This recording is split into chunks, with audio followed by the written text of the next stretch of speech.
Hello and welcome back to Tales from the Unknown. My name is Zach, and today I am very excited to continue our journey playing A Perfect Rock. This is the second episode in that series, so let's do a quick recap of what happened in episode 1 before we begin. In episode 1, we did a lot of character creation, first starting with creating the dying homeworld for our game, and that dying homeworld is called, or was called, the Nexus, a land filled with hyper-intelligent mice people who pushed science and technology too far, so much that they filled the planet with factories and megacities and pollution, and they eventually found themselves pushing it so far that they created some type of planetary collapse. Now, that's a little vague for now, I realized watching back, but that's totally okay. I'm cool maybe filling more of that information out as we play. Maybe we can do some flashbacks and stuff while we're on the ship traveling between stars, but that was our dying homeworld, the Nexus, this place that eventually was destroyed through planetary collapse. After creating that dying homeworld, we then created our explorer being Norton, this mouse person in their 20s and 30s who is an introvert and a scientist who's either like a biologist or an ecologist. We didn't flesh that out too much either. That is something I want to explore and play. But for one reason or another, Norton is now leading this group of survivors to find their next homeworld, a perfect rock, if you will. I also want to note that Norton does have a really cool mech suit that is just like a giant hamster ball, which is kind of fun. We got that in character creation. And he has a lovely little plant that he likes to keep, safe, which is a fun little character quirk, and I'm excited to see where that will take us. And yeah, that's just a quick recap of episode 1. So without any more delay, let us return to space.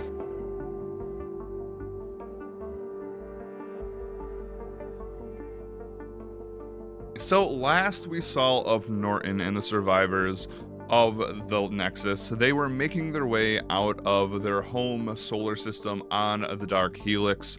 Norton looked back and saw his planet for the first time as this beautiful tiny jade dot, a thing that he has never witnessed before. And now we have a choice. Every time you leave a star system in this game, you're going to have a bunch of different connected stars to choose from to continue this journey. Because we are first starting out, we have 2 connected stars that we get to choose from. The first being Forna, a red supergiant at the edge of the Aetheric Nebula.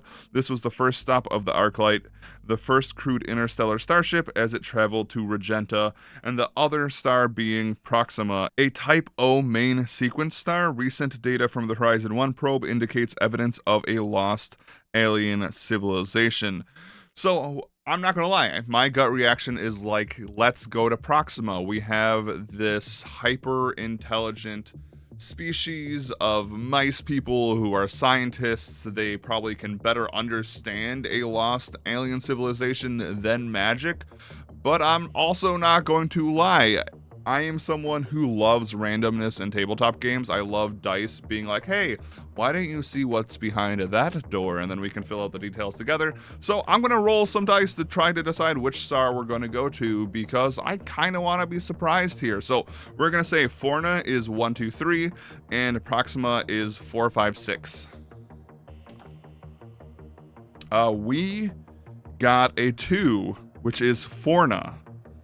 So we are going to a solar system that is going to possibly be fantastical, possibly filled with magic. So not only am I going to be in the deep end, but so is Norton. So let's head to Forna. All right, so as our ship moves from Sol to Forna, it is going to take a long time, probably a couple years. We don't have the technology to instantly warp to these new solar systems. So while we are on that journey, we are actually going to explore an aspect of the ship. This is a moment in the game where we are going to be asked to create some type of scene or event or just memory that happens within the ship. It is going to help us flesh out the survivors more. It is going to help us flesh out Norton, and it's going to add depth to our story. You can choose what you want to explore when you are playing a Perfect Rock, but I'm going to roll some dice. So the first thing we have to roll on is the aspect that we are going to be exploring, and I got a 2, which is focus, something that catches your attention, and envision an object or ship location. I'm then going to roll another 6-sided die, well, the same 6-sided die, but a new table to see which prompt we are given. That is a 5. Mundanity. Mundanity? I don't know if I've ever said that word out loud. The mundane, if you will. A simple object or location that is somehow special. How has it become important to you? Okay, so what we know about Norton is he is an introvert. He has a love for plants, seeing that he has brought his one plant with him on this journey. What is a place that is mundane that is also somehow special, something simple? I think right now Norton is probably hyper focused on this job given, or like this job that has been thrusted upon him. We still aren't sure why he is leading this crew, other than he is like a biologist, ecologist. He knows flora, fauna. He's very smart and knowledgeable in those aspects.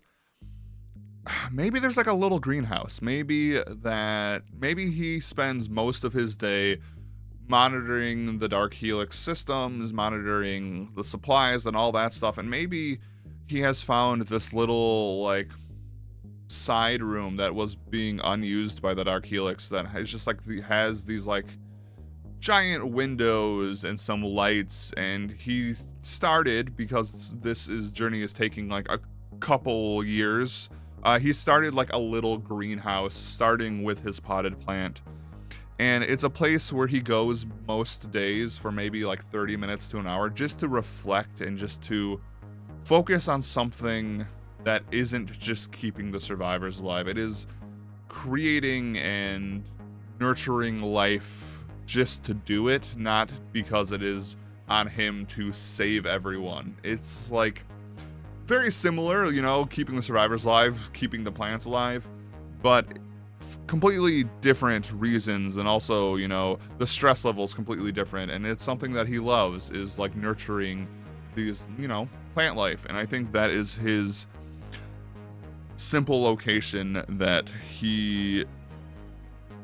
is very important to him, because it is a place that he gets to just exist. He gets to exist in this greenery. He gets to not worry about everything else going on. And yeah, that is our first journey. I think this first journey is very stressful. A lot of trauma has happened to these people. A lot of grief is probably seen throughout the ship. Norton is probably handling it not that great. The survivors are probably really just buckling down to survive, and I think this little greenhouse, this little greenery, is kind of a place of just meditation for Norton. Okay, so that is the first journey, this couple years on the Dark Helix, and we now arrived at Forna, a late-stage red supergiant star. It likely had more habitable planets before it grew to its current size, and your scientists hope it will be many years before it explodes into a supernova. Forna is at the edge of the Aetheric Nebula, and the magical Aether is influencing the planet. So first of all, like, look how beautiful the spread is. I think I've said this before, but if I've not, this book is beautiful. The layout is fantastic. It is, I don't know, it's absolutely fantastic. I love it. So yeah, we're at Forna. The candidate planets, 1, so that means there's 1 planet here that we are going to explore to see if it is that perfect rock for us to call a new home. The theme for this star system is a first glimpse of magic, so we'll keep that in mind while we are exploring our first planet. So now we get to actually explore a planet, which is like the core gameplay loop of this game. First thing we are going to do is pick a rock to help us determine different aspects of this planet. Like I said in the first episode, we are going to be using the actual... Talk about magic. We are going to be using the rock page in this book, which I'm trying to find right now. 22 Q elevator music. Okay, so the first thing we're going to do is use this wonderful rock collection right here. I'm going to roll a 20-sided dice. I actually picked this green and blue dice because of the Nexus, you know. And we're going to see which rock we are going to use to inform our descriptions and our aspects and our themes of this new planet. So we are rolling a d20. We got 13, which is pyrite, which is this like cubical, almost golden brash-ish rock. I'm going to throw it up on the screen right now so you can see what I am talking about. We are going to use that as a reference guide to help us determine more about this planet. Now that we have our rock, we are going to actually start exploring the planet. So what this looks like is there are 6 different aspects of this planet. We are going to determine what these aspects look like. We are going to envision them, and we are going to roll to figure out the essence of each aspect. This essence could be deadly or perfect or anywhere in between, and we are going to do this, and then at the end we're going to collect a keepsake from the planet, and we are going to debrief to try to figure out, is this a planet in which we can call home. So as we explore these aspects, it's pretty much going to be us like surveying them from the ship or even like going on the planet. So we start with the sky aspect. As the dark helix gets closer, we get a look at the atmosphere, the sky color, and orbiting objects like moon. I'm going to roll the essence to see what type of like sky we have at this planet. 5, which is a trade-off. It is a blessing and a curse. So, as we get closer to this planet, we start using all of our cool, like, scanners and, probes, drones, possibly. Like, we are remember, like, retro-futuristic, scientists people. So we probably have all these gadgets. First of all, I think this planet is square. It doesn't make sense, but, I think that's fun. If we have a square planet here. That doesn't tell us about the sky, but I think as we get closer, a blessing and a curse, what could that look like here? So I think for the sky aspect, I think we have this cube world because, that's very fun. The picture of the rock is like very shiny. I think what if the sky and atmosphere is like very clear, making it very easy to get onto the planet, like to get through the atmosphere with a drone. I'm like picturing that Norton is like looking at this CRTV, piloting with a joystick this drone as it gets closer, and it's like a really easy flight in. But I think because this rock we are using as an influence is like very shiny, like what if it creates like these like mirages? At first I was like, what if it becomes superheated? But that's not like really a blessing or curse. I think, what if it creates these like, we're gonna say mirages. What if the light from Forna reflecting off this very like bright surfaces creates these mirages? So really easy to fly through because it's so clear, but because the sun itself, the star, is like reflecting off this planet, it creates these like weird warped landscapes. Which does make it a curse because like you're not really sure what you're looking at. Maybe the sensors are getting readings like all over the place because you're not really sure what you're looking at. There is this illusion to this planet. The next thing we get to is the climate. I'm going to roll once again a d6.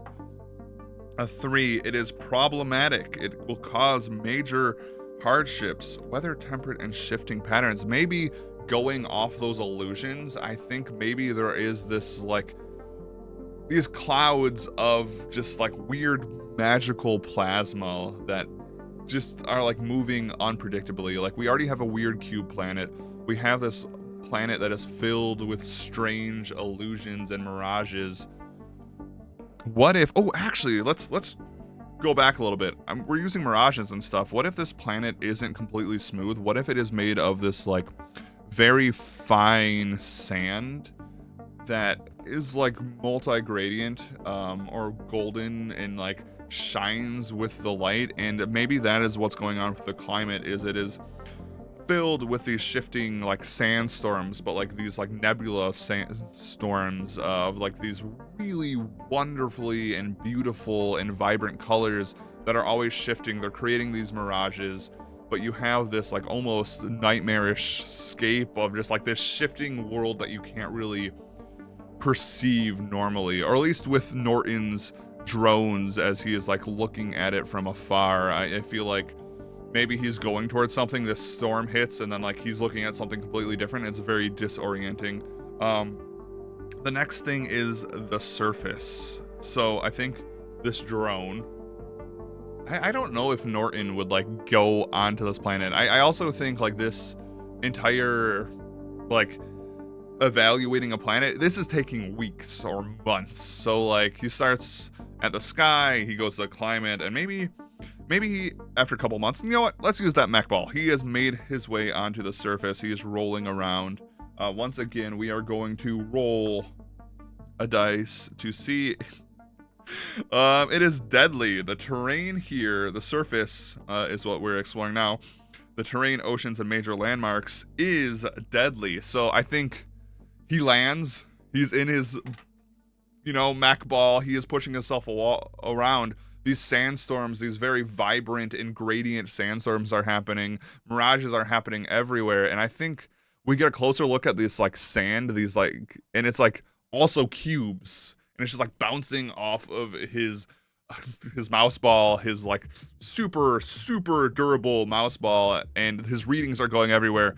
And he actually like goes back up to the Dark Helix. This planet so far is not looking that great for surviving or for a new perfect rock, but there's something weird going on here. Like we are going that path where it is more magical. We are going to the Aetheric Nebula.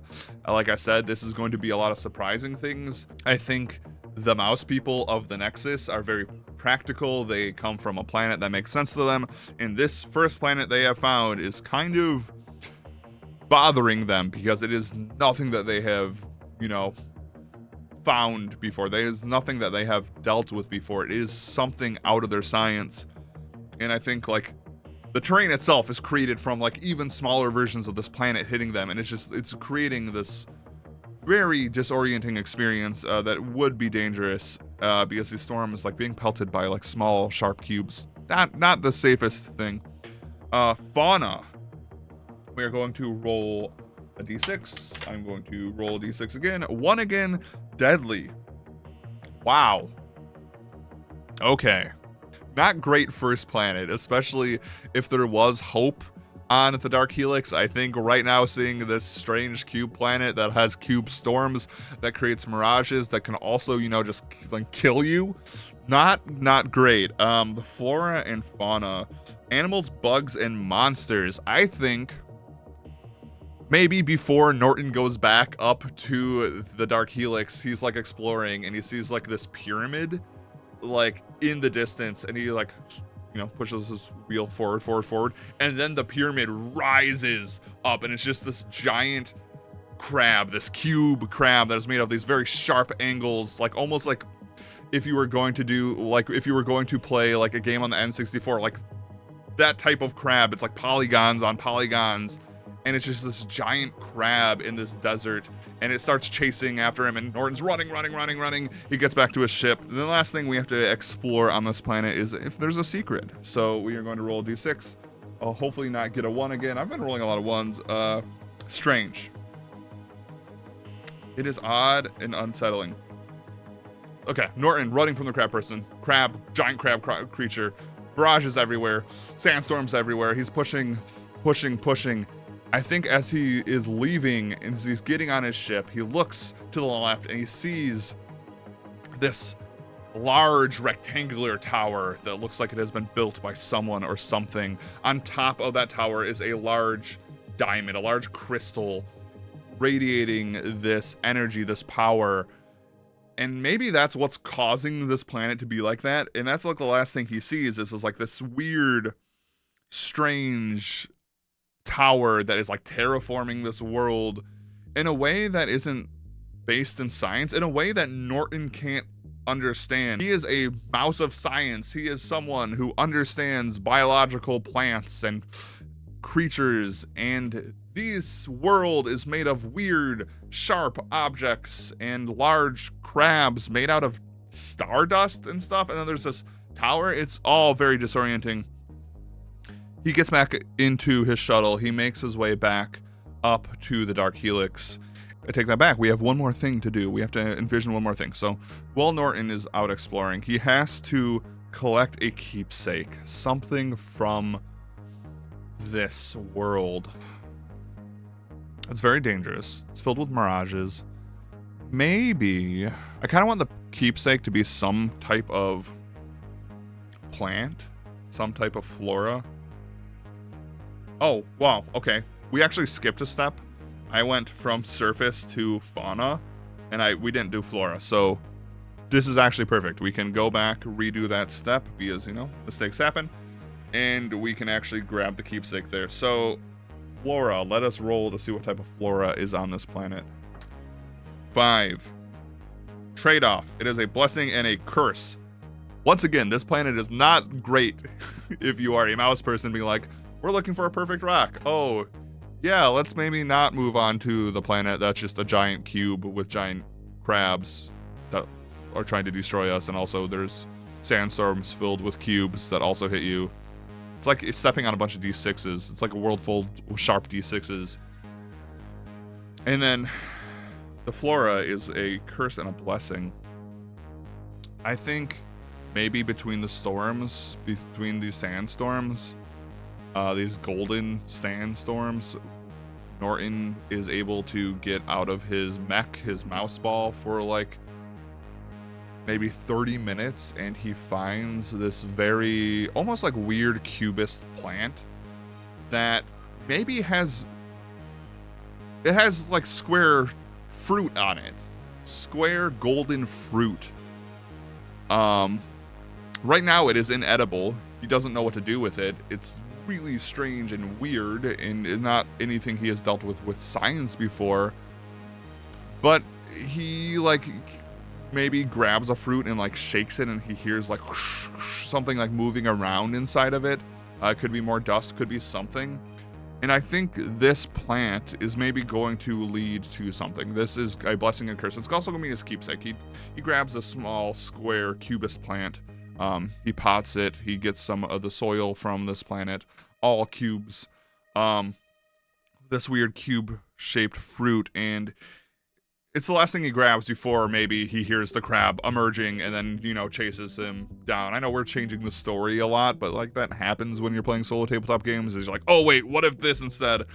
And we're kind of doing that right now. So he grabs his plant, chased by giant crab, gets in his ship, sees this weird tower in the distance, and then back to the Dark Helix. And I think, yeah, he gets back to the ship. He debriefs.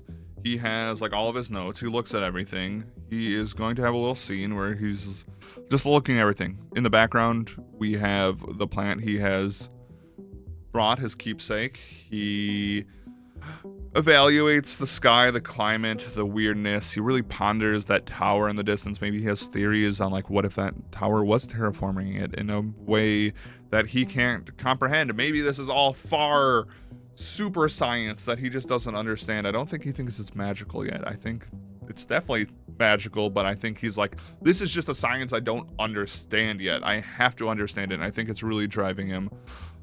It's making him really stressed out. He looks at the plant. He shakes it. He can still, despite the hard exterior, hear something moving around in there. I kind of really want to leave that for later. I think that might be able to like appear during one of our ship aspects. And I think right now there's a little bit of loss of hope. He does not understand this planet. It is the first of a couple planets he is going to search. And I think he's kind of really down right now. He doesn't understand this. This is not a place that he can call home. He could possibly make it work, but this is not a place for his new this is not a new homeworld for his species, his people. And yeah, I think that is what is going on. We should also name this planet. I don't know what a good name for this planet would be. I think species filled with scientists, maybe it's very like clinical, and he just writes like 001, and that's like what it is labeled as, is like 001.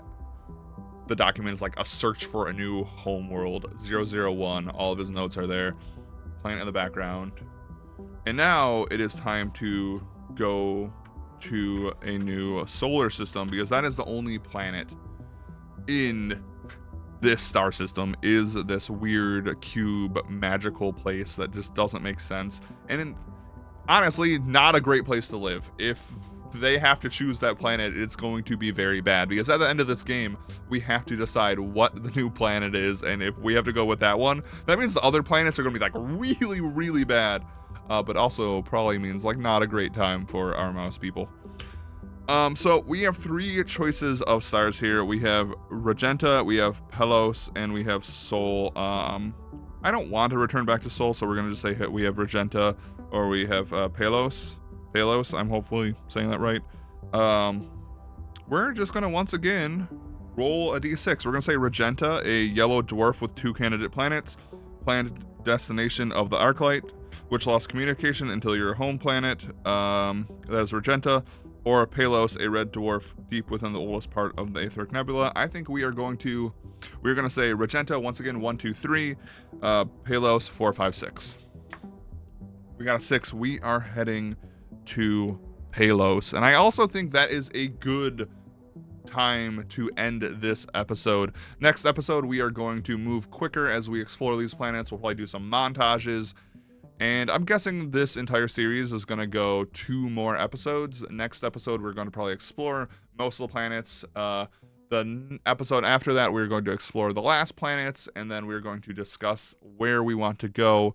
And yeah, thank you so much for watching. I'm very excited to continue this playthrough. This game rules, and it's just very interesting. I played a Perfect Rock when it was just a 1-page game for the 1-page game jam, I think in 2024.